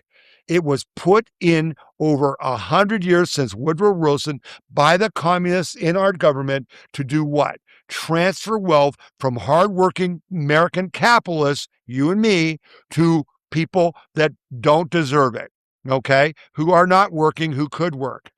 And again, that's not everyone. Let me make that clear. But the reality is, it's not just a small percentage of the people are stealing money. It's a lot of it, if not most of it. And that's what we're finding. And that's why it's going to be a big issue this fall. You've got to have accountability. And as I keep telling you, you can't just find the fraud and arrest the people and imprison them. That's good. All right. And try to get the money back. That's better. You got to cut it from the budget, because it's fraud, and lower our debt. Okay? Not doing it. Keep harping on that. And again, what's not good enough? Former Wisconsin judge spared prison time for obstructing arrest of a illegal immigrant. This is this leftist judge who, when the DHS was trying to arrest an illegal in her courtroom, she lied to the officers and escorted them out the back door to get them escaped. She was arrested, she was charged, she was convicted. And what does the judge in the case do? Oh, she just deserves a fine, no prison time. A former Milwaukee County judge was spared prison time on July 8th after attempting to help an illegal immigrant evade deportation. She had been facing a possible 15 to 21-month jail sentence. Judge Lynn Aldman of the U.S. District Court of Eastern District of Wisconsin instead fined Hannah Dugan $5,000, citing her previous life of public service. This is a few minutes of conduct from someone who has dedicated her life to public service, the judge said. It's a marked deviation from an otherwise law-abiding life. Therefore, she does not deserve any jail time. She's just going to get a $5,000 fine. Dugan told the court ahead of the sentencing, I have been cast as both a scofflaw and a hero. I am neither. I'm a public servant who's just trying to do my job. Doing your job? You're a judge. You understand the law. Your job isn't to help illegals escape ICE arrest, right? How's that your job, honey? Now, because she was convicted and she resigned because she's going to be impeached by the Wisconsin legislature, okay, she can't be a judge again, but she's appealing that. She thinks she's innocent. This is how nuts they are, how woke they are. That's not good enough. She did not pay a high enough price. What would happen to you or I if we helped an illegal escape ICE arrest? We'd be in prison. She's not. That's the problem. That's why the flag, we're fighting to restore equal justice under the law, because we don't have it. We don't have it. This is a good story. I put it on our website. You should read it because you should read the report. White House, Smithsonian pushes woke U.S. agenda. the White House released a report accusing the Smithsonian National Museum of American History of taking what is described as a woke approach to presenting the nation's history and called for a commitment to restoring truth and sanity to how American history is presented and taught. How about that? The 162-page report, which you can click the link and download it, was released Saturday by the White House Domestic Policy Council following President Donald Trump's March executive order restoring truth and sanity to American history and an ongoing review of the Smithsonian. The report argues that the Smithsonian's flagship history museum has abandoned its original mission of fostering patriotism in favor of political activism rooted in what it describes as critical social justice ideology, CRT, right? Our central finding is not that the museum has simply added overlooked stories, the report states. Rather, is that the museum leadership has explicitly adopted an ideological framework that no longer treats the American story as a shared national inheritance to be taught or celebrated, but as a political instrument to divide, dispirit, and discourage our citizens. Our National History Museum's job, they think, is to discourage you, to make you hate America. According to the report, the museum minimizes the nation's founding fathers and founding documents while emphasizing themes of systemic racism, oppression, and national failures. It contends, get this, visitors will find no major exhibits dedicated to George Washington, Thomas Jefferson, the Continental Congress, or the American Revolution, while figures such as Benjamin Franklin are presented primarily through the lens of slavery. How's that for representing our history? The report also criticized museum leadership, particularly Director Anthea Hartig, citing public statements in which she described history as a prime tool of social justice. The head of the Smithsonian said that, advocating connecting scholarship with activism, and said the nation's 250th anniversary should be problematized. What the hell does that mean? The report argues that those views conflict with the museum's founding purpose of celebrating America's heritage. Among its other findings, the report alleges the museum promotes activism related to illegal immigration, transgender ideology, and race while portraying Christianity primarily as an instrument of conquest instead of acknowledging its role in shaping the nation's founding principles, like the frickin' documents were based on the Bible. Think that's not important? It also criticizes exhibits that characterize Thanksgiving as a national day of mourning and portrays European settlement largely as colonial oppression. Now, remember the Supreme Court ruling that said there are no independent agencies under the federal government, and that as the chief executive, Trump can fire anyone? Fire them all. All. Just decapitate every head of every Smithsonian museum. And as you know, if you've been to D.C., there's a bunch of museums, including, the one out by Dulles Airport, okay? The Air and Space Museum. Fire them all because they've been doing this for 30 years. This must not stand. I love that Trump did this. Now fire them all. So here's another ask. Go to whitehouse.gov/contacts and write to the president and say, I saw your paper about the Smithsonian. As a citizen, I'm asking you to fire every person that had anything to do with any of this stuff. Any person who works within the Smithsonian ecosystem, and I'm sure there's tens of thousands of employees who have social media posts that hate America. Fire them all. Will you do that?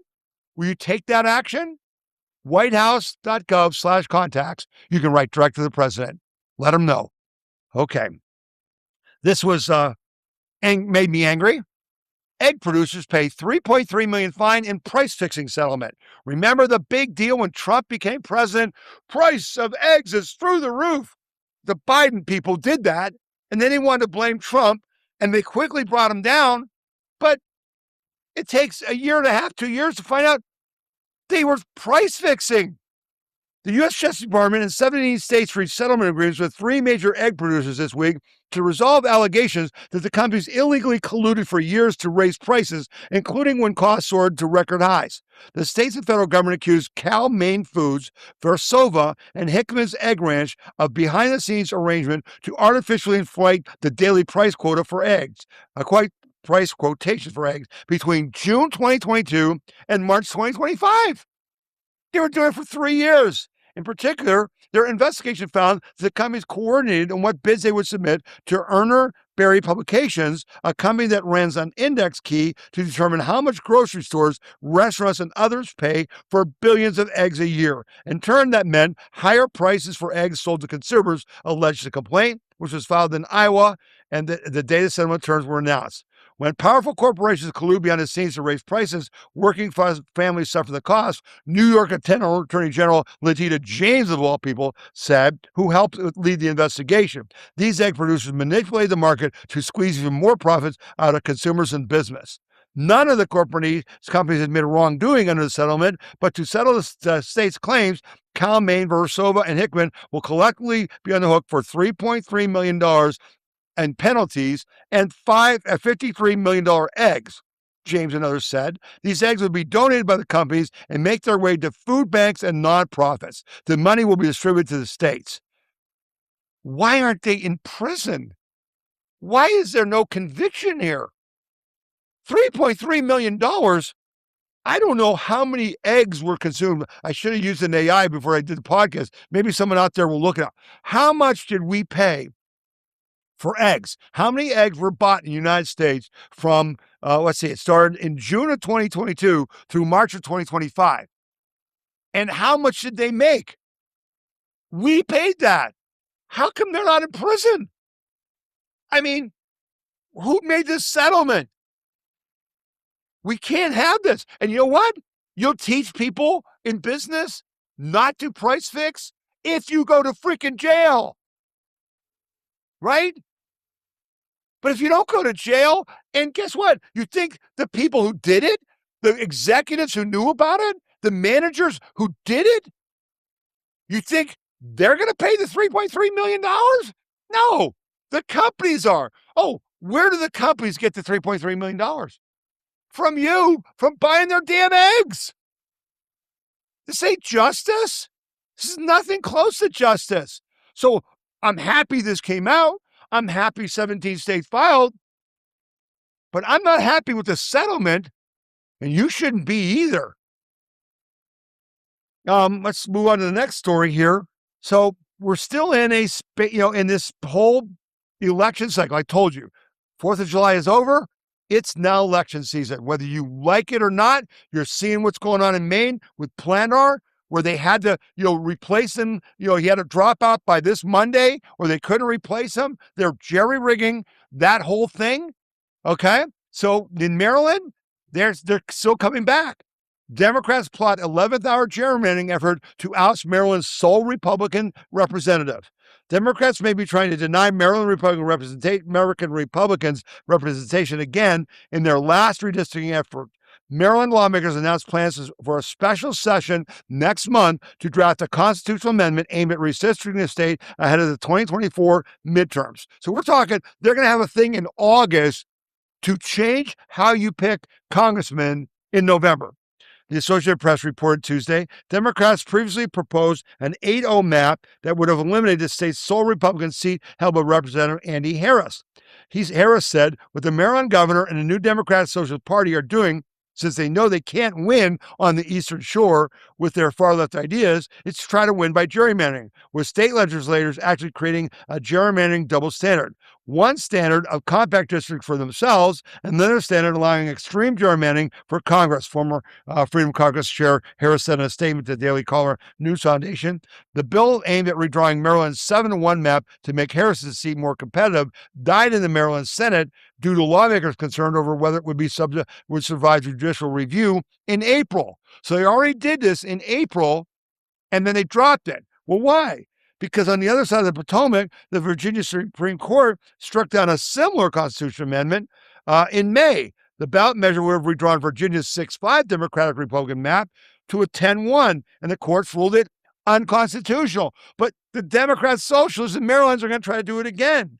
on the other. So they don't care about democracy. They only care about power. And that's why you fight fire with fire. Okay. So I was happy to see this. Harmeet Dillon, who is a real hero in the Trump administration. And as I said at the beginning about you, our donors, we supported Harmeet Dillon when she was just a lawyer during COVID, defending churches and individuals from the horrible California and Washington, Oregon COVID rules. Our group, We the People Convention, donated to Harmeet Dillon before she became part of Trump's administration. Now she's a superstar on what? On election fraud. And so she made this announcement about some of the primaries in the fall. Listen to this. In 2026, in this upcoming primary season, the United States Department of Justice Civil Rights Division, as it has done for decades, is this year sending election monitors into 15 different jurisdictions in 6 states. And those states are Arizona, Michigan, Massachusetts, Minnesota, New Hampshire, and Virginia. And we're sending the monitors into cities and counties where there may have been some problems in the recent elections. And so this is something that DOJ does routinely. So, for example, in 2022, in the primary season, there were 9 jurisdictions in which the prior administration sent election monitors during the primaries. In 2024, similarly, there were, in that election, 27 different jurisdictions monitored by the Department of Justice Civil Rights Division. So this year, we're kind of in the middle of that with our 15. And what we hope to do here is increase voter confidence, make sure there are no language barriers or access to voting for Americans with disabilities, or sort of failure to make sure that the polling places are open correctly for the amount of time necessary, and that everyone has appropriate access to vote who should be allowed to vote. So this.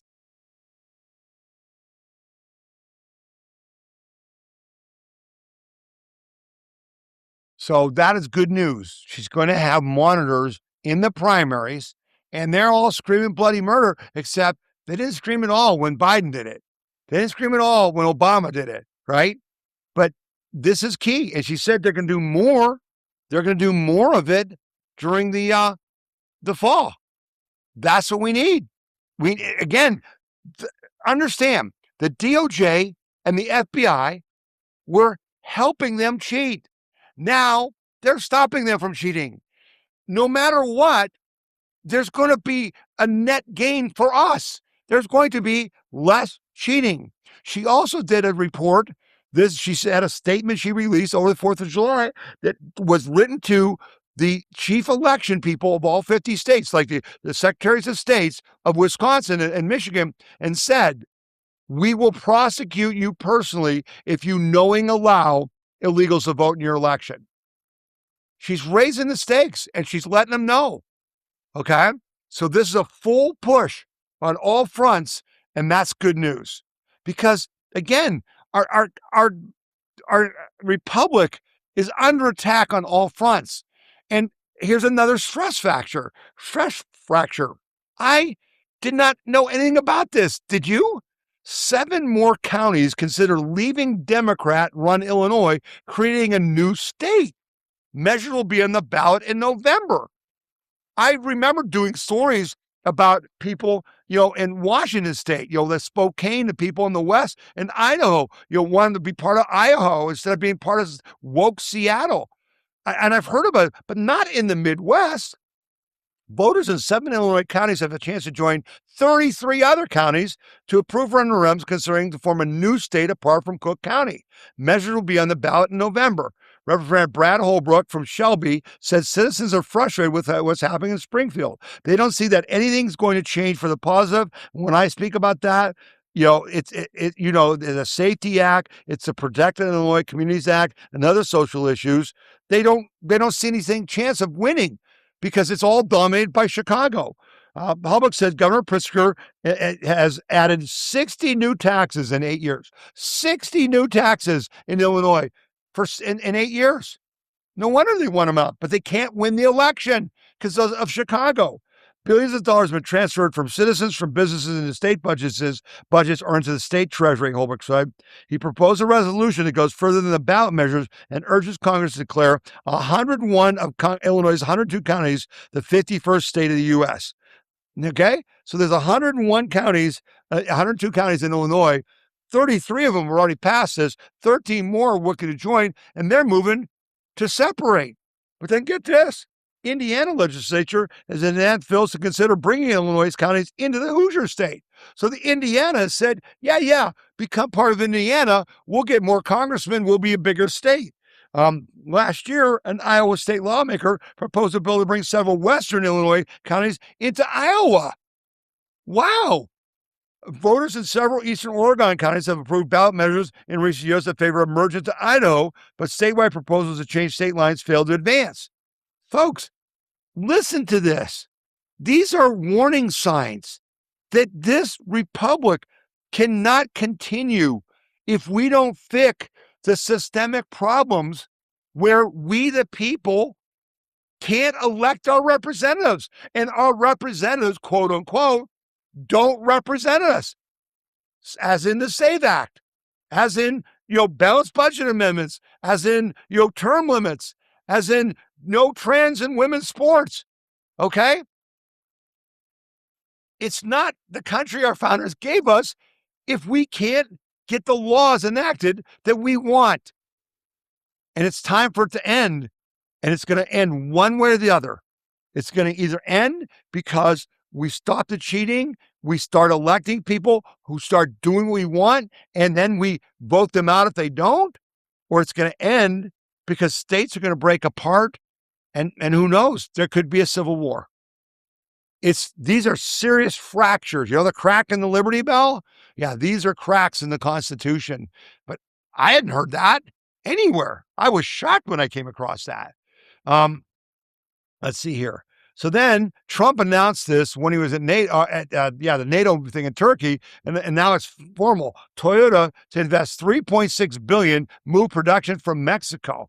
Okay, the company has incurred over $90 billion in costs due to U.S. tariffs during the recent fiscal year, a Toyota official said. So again, all the people said, tariffs don't work, it's bad policy and all that. It's huge. It's why we have this jobs opportunities for your kids. It's why you should go do the meta thing and get a skilled trade, because you're going to have a great life, okay? And so Toyota Motor North America will invest $3.6 billion to add a second assembly line for Tacoma trucks at the company's manufacturing campus in San Antonio, Texas. The San Antonio plant is a 2.2 million square foot site that currently employs more than 3,700 individuals. Toyota produces Tundra truck and Sequoia sports utility vehicle at the site, which manufactures 197,000 vehicles last year.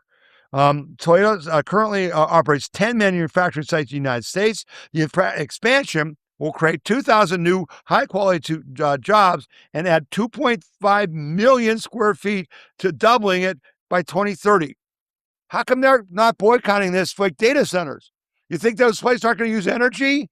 You think those aren't bigger than most data centers? There's no protest for that. You know why? Because the Chinese aren't paying for you to protest against truck manufacturing. They're paying you to stop AI. They're paying you to stop our country from winning the AI race. The latest investment will add another assembly line to the campus at Toyota, Texas, which already includes a vehicle assembly line and new rear axle plant in the new startup. So this is huge. And Trump's doing it with tariffs, and we benefit. And Toyota's just saying, we're making them in Mexico. We had to pay a tariff. We make them in the United States. We don't have to pay a tariff. And America benefits. That's Donald Trump. Doesn't get enough credit. Okay? I want to do this story. This is just bizarre.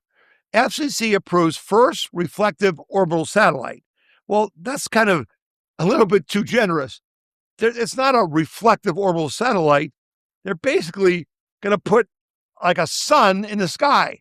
The Federal Communications given its approval for a satellite that will test the ability to reflect sunlight into nighttime regions, a project sharply criticized by astronomers and environmentalists.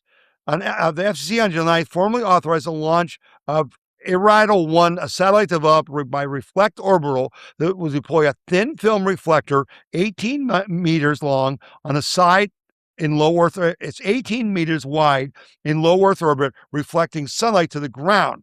The 142 kilogram spacecraft is scheduled to launch later this year into an orbit of 600 kilometers in altitude, where it will deploy the reflector. The company plans to use the spacecraft to test its ability to direct reflecting sunlight to specific areas on Earth for several minutes at a time.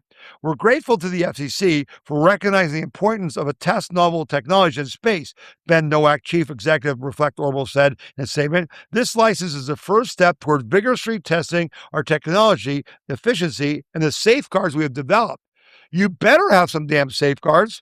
The company said has seen strong interest in the technology to provide lighting for activities ranging from construction sites to rescue and search and rescue efforts. The company will propose using such sites to reflect sunlight on terrestrial solar farms to increase their energy production. The concept, though, has generated strong criticism from some quarters. Environmentalists have warned that the reflected sunlight from a constellation of such spacecraft they have proposed offering thousands of these once the testing is done, could disrupt the cycles of plants and animals. Astronomers worry that such spacecraft could interfere with their operations and even be dangerous to instruments mounted on telescopes or people looking through the telescope lens. A June 4th National Academies meeting, Tony Tyson's distinguished research professor at the University of California, Davis, said the reflected orbital plans were even crazier than the broadband satellite constellation astronomers have been worried about. He said the currents of thin film reflectors would not be able to precisely direct sunlight, scattering it instead over a wide area. Imagine a sky full of moons. The reflector orbital's application to the FCC, submitted nearly a year ago, generated 1,900 comments, mostly critical of the potential impacts of the system. SpaceX application to operate up to 1 million orbital data center satellites, which astronomers are worried about, also resulted in only 1,500 comments. This is a serious issue, folks. Okay? They're talking about using this reflector to basically take the sun and shine it on the dark side of the earth. Now, again, safety standards, the FCC approves it because they only have to look at the communications issue, federal communications, FCC. But what agency in government should have to be able to weigh in on this and say, what about harm to people? Harm to animals, harm to plants. This is the part that's driving me insane because we want to fight stupid regulation, right? And I talked about that, with the regulations that they're taking off with the climate regulations. But we don't want to be stupid, right? Get rid of the stupid regulations, but don't be stupid. We need to have answers. And this is the same argument we're having with AI. My God, where are the guardrails? Where do we restrict this? Who's monitoring what these guys are going to do with this reflector? And who has the kill switch? I think government should have a kill switch. But they should have a kill switch on your car. Okay? Do you see what I'm saying? We are in a mess. We are really confused about what we should be doing and what we shouldn't be doing and what government is doing to us and the flock cameras. You can't do that. You don't have a right to do that, yet they're doing it. And now here's another case that nobody even knows who has jurisdiction. That's what we need government for. To do what? Protect our rights, right? Our property. You can't beam light onto my house at night if I don't want you to because there's a construction site next to me and they don't want to pay for the electricity to have their own lights. Whoo-wee, baby. Just, again, did you hear that story anywhere? Nope, didn't hear that story anywhere. It's worth sharing with your friends, right? And WeThePeopleConvention.org. Okay, a couple more and we'll wrap this up for this week. This is an important story. Boomers, you, me, many of the people watching this, to pass $36 trillion down to millennials in the next couple of decades. I always wondered, because I know that we're doing better than the younger people. And I know that we've got homes that are worth a lot of money and all that, but I never had a number. Now you got a number. The largest intergenerational transfer of wealth in U.S. history is expected to shift trillions of dollars to Generation X and millennial heirs over the next 2 decades. Most of the money will go to families that are already among the nation's wealthiest, according to an analysis by the Washington Post. Of course, who's got the most money? The rich people. Who's going to get the most money? The rich people's kids. Okay. So again, that's not news. That's just economic reality. Visa Business and Economic Insights estimates baby boomers will transfer about $36 trillion in wealth to their heirs over the next 20 years, with nearly 3/4 of the recipients' households already ranking among the country's wealthiest. The findings suggest the great wealth transfer will reinforce current wealth disparities while providing only a modest boost to consumer spending, as much of the inherited money will be expected to be invested rather than spent. Baby boomers born between 1946 and 1964 hold some $93 trillion in assets, according to Visa. After accounting for retirement spending, taxes, and liabilities such as mortgages, roughly $36 trillion of that $93 trillion is expected to remain available for inheritance. Isn't that interesting that that's about our national debt? I don't know if there's any correlation. I don't know what that means, but it struck me. Okay. The richest boomers have the most to give away, Visa found, estimating the households in the 90th to 99th percentile of wealth control $44 trillion in assets compared to $16 trillion held by the bottom 90% of boomers. We're in the bottom 90% here in the Zalostowski family. That equates to an average inheritance of about $515,000 per household, although the payouts will be heavily concentrated among wealthy families. Yeah, they ain't getting that on our end. That's skewed.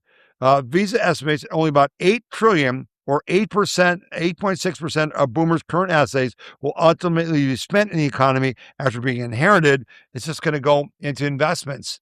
So I thought that was an interesting story about, what's about to happen.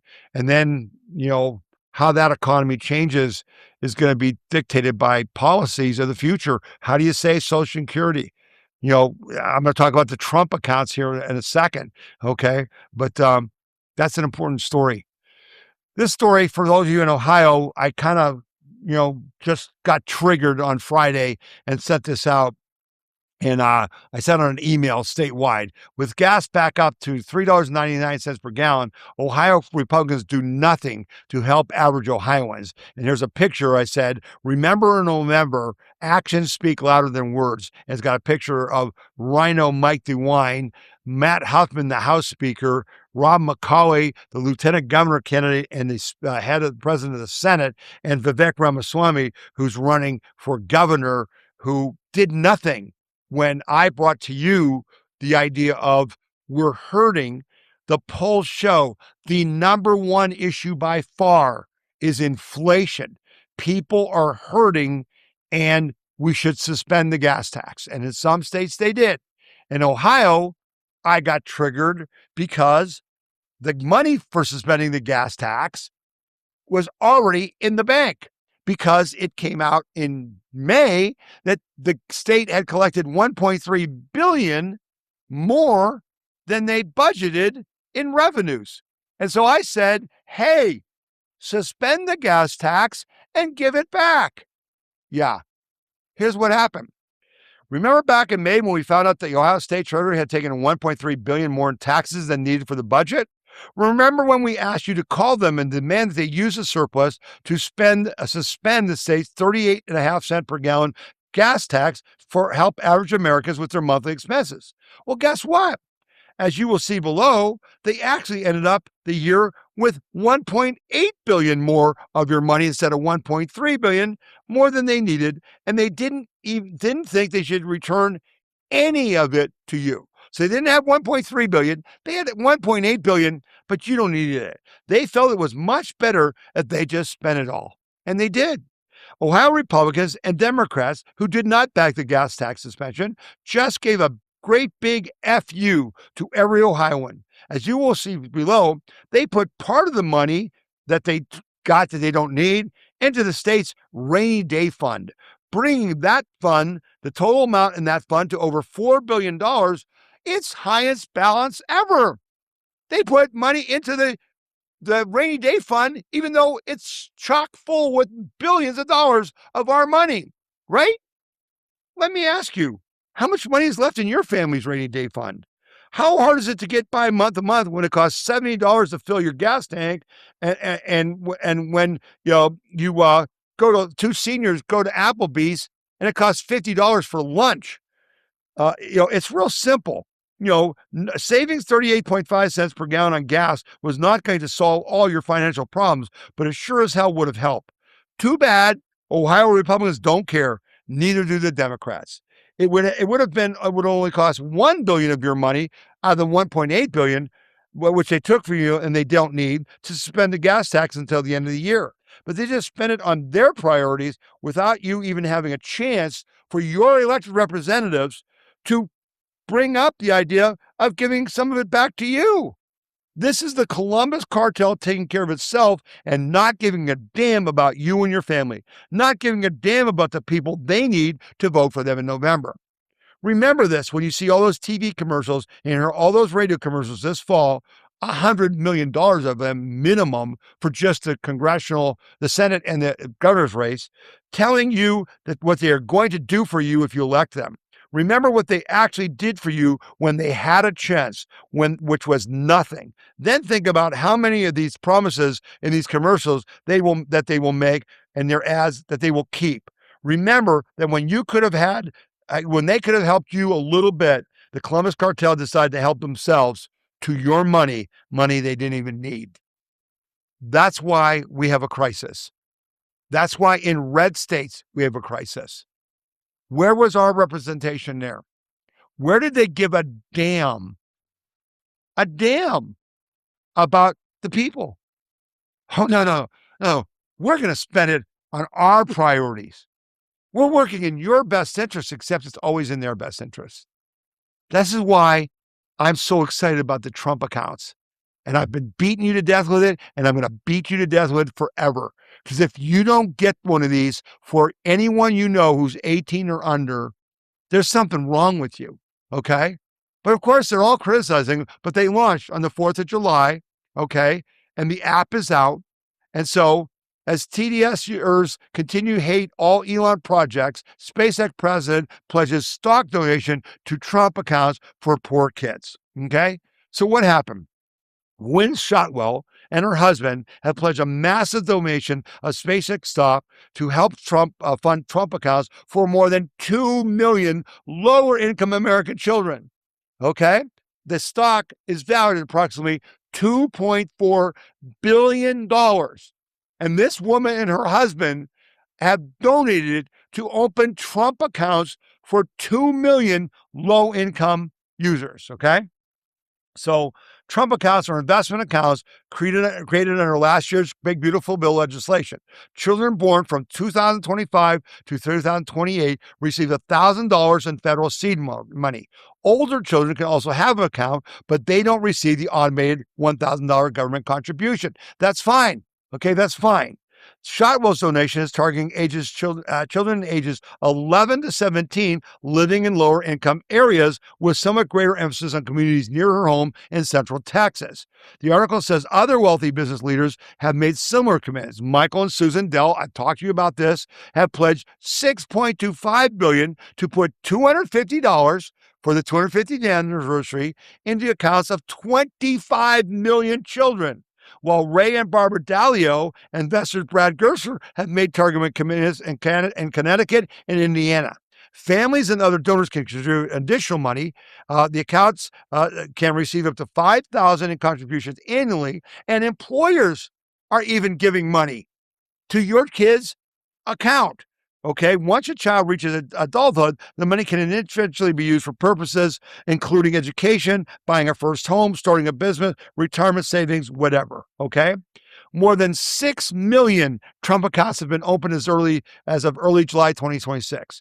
These are tax-advantaged investments similar to a child's IRA or a 529 plan. Okay, to sign up. The sign-up momentum reports from early July has over 6 million accounts open, with many from lower and middle-income families. 86% of the accounts were opened for households with under $200,000. in earnings, 86%. Okay. The official site to sign up is trumpaccounts.gov, trumpaccounts.gov. All right. And you just fill out IRS form 4547 and you're in. This is a way to teach kids, our kids, millions of our kids, about capitalism, okay, about how it works for you, why companies are important, how you can benefit, not just the companies. It's an experiment in capitalism. And you know what? It's going to help with Social Security going bankrupt, give these kids money to help support themselves. And hopefully by the time they get to be 18, we will allow Social Security to be invested in the stock market, not in the crappy Social Security Administration. Okay? That's a final ask. I'm asking you. I said, call your House and Senate members about SAVE Act, all right? And I said, talk to your local reps about flock cameras. And now I'm saying, get involved in the Trump accounts. It's critical. This is a really great plan that people will remember for generations, okay? Just like people remember the GI Bill that helped them get out of poverty and into the middle class and even the upper class. It was great. It's great. Okay? All right. Enough. I hope you've enjoyed the podcast. I think there's been some great content. Okay. I did not cover the Charlie Kirk trial. I don't want to cover that. Okay. Until the decision is made, I don't want to spend my time on it. I think it was wrong for Fox News to cover that live wall to wall. I don't want to know that stuff. I just want the guy that killed him to face the death penalty. That's what I want. Okay. But we think about Charlie, and I ask you, pray for Erica and his children. Pray for his family and his friends, because that's just a horrible loss. And keep them in your thoughts. Okay. All right. We're going to wrap up the show for this week. As always, tell people about this podcast, share it with them. Share us on social media, Gab, Getter, Rumble, Instagram, YouTube, Facebook. We're all over the place. Share the podcast, share our stories, share the website. If you've got problems, questions, you want to challenge me on my facts, write to me at info@wethepeopleconvention.org. Okay? We need to hear from you. We want to tell the truth. If we're wrong, we will come back and we'll say, I was wrong. This is the truth. Okay? You can't live in a world of lies. You can't lie to yourself. You can't lie to your spouse. Can't lie to your kids. Can't lie to your family. Can't lie to your church. Can't lie to your community. Can't lie to your business associates. Can't lie to your employees. Can't lie to your customers. You can't lie. It's the Bible. 10 Commandments. It's that simple. That's what makes this country great. That's what makes this country great. I hope you had a fantastic 4th. I hope you're now ready to make the transition into election mode, because the battle of all battles is to come. We've got to win and win big. This is the year we win the war. If you do the work, if we stop the cheating, if we turn out and vote, if we expose the Democrats, socialists, that flyer I gave you, you'll be able to download that, share it, and show people what a lie it is. Okay? If you do the work, if we fight the fight, this will be the greatest year in American history. This will be the greatest year. This will rival 1776 and the winning of the Revolutionary War, if we can win this year. Buckle up, get committed, get yourself focused. It's time. It's showtime. It's time to go. Okay? All right. God willing, we'll both be back together. We'll all be back together again next week. All right? You've been listening to the We the People Convention weekly news and opinion podcast. My name is Tom Zawistowski. May God bless each and every one of you, and may he continue to bless this great nation. We'll see you next week. Bye now.